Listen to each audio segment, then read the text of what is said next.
Duty నుంచి ఇంటికి వెళ్తా అంటే ఇదిగో ఇట్లా కనిపించింది. వీటిలో ఎందుకు పెడతారో మీకు తెలుసా? మన పెద్దలు ఏం చెప్తారు, ఫర్ సపోజ్ ఇంట్లో ఒక వ్యక్తికి బాగాలేదు, ఫీవర్ లాంటివి వచ్చినప్పుడు హాస్పిటల్స్ కి తిప్పుతాం. ఏదో కారణం వల్ల హెల్త్ ఇష్యూ తొందరగా సెట్ అవ్వదు, తగినం పడ్డాడు అంటారు తెలుసా మీకు? స్థానికంగా ఉండే ఒక పెద్ద మనిషి నీ మీద ఎవరో కూర్చున్నారు, ఎవరికైనా చూపెట్టాలంటారు. ఇక మనోళ్ళు గాబరా పడిపోయి దగ్గరలో ఉండే పలానా ఆయన చూస్తాడు కదా, చలో పోదాం పని తీసుకొని పోతారు. ఆ పెద్ద ఆయన ఒక ముగ్గు పోసి ఒక నల్ల కోడి పెట్టి ఇవన్నీ పెట్టి ఇగో పలానా ఆయన నీ మీద కూర్చున్నాడు అని చెప్తాడు. ఇప్పుడు నేను ఎల్లగొడతా అని చెప్తాడు. చెప్పి వీపు మీద గట్టిగా 2 దెబ్బలు కొడతాడు. ఆ వ్యక్తి దయానికి స్పృహ తప్పి పడిపోతాడు. అప్పుడు మనం ఏమనుకుంటాం, మన మీద ఉన్నది వెళ్ళిపోయిందని అనుకుంటాం. కానీ నిజానికి మన భయాన్ని, మన అమాయకత్వాన్ని వాడు సొమ్ము చేసుకుంటాడు. ఇలాంటివి నమ్మి మంత్రాలు చేస్తున్నాడని భార్యాభర్తలను ఇద్దరిని కాల్చిన సందర్భం కూడా ఉన్నది.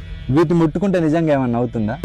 ఇది కొబ్బరికాయ, ఇందులో హెల్దీ ఫ్యాట్స్ ఉంటాయి, ఫైబర్ ఉంటుంది, డైజెషన్ కూడా మంచిది, స్కిన్కి హెయిర్ కూడా చాలా మంచిది. ఇది నిమ్మకాయ, ఇందులో విటమిన్ సి ఉంటుంది. అసలే ఎండలు ఎక్కువ కొడుతున్నాయి, కనబడితే నిమ్మరసం చేసుకుని తాగండి. ఇందులో యాంటీ ఆక్సిడెంట్స్ ఉంటాయి, మెటబాలిజం పెంచుతుంది, ఫ్యాట్ తగ్గడానికి కూడా ఉపయోగపడుతుంది. ఇలాంటి పదార్థాలను రోడ్డు మీద పడేయడం మన అజ్ఞానం మాత్రం. భయం, అజ్ఞానం మనల్ని బానిసలుగా మార్చేస్తుంది. దురదృష్టం ఏంటంటే మన నిర్ణయాలు మనం తీసుకుంటలేము, మన భయాలు తీసుకుంటున్నాయి. మూఢనమ్మకం మనిషిని బలహీనుడిగా చేస్తుంది, విజ్ఞానం మనిషిని శక్తివంతునిగా చేస్తుంది. ఆలోచించండి, నిజాన్ని మాత్రమే నమ్మండి, మూఢనమ్మకాలను కాదు. Thank you.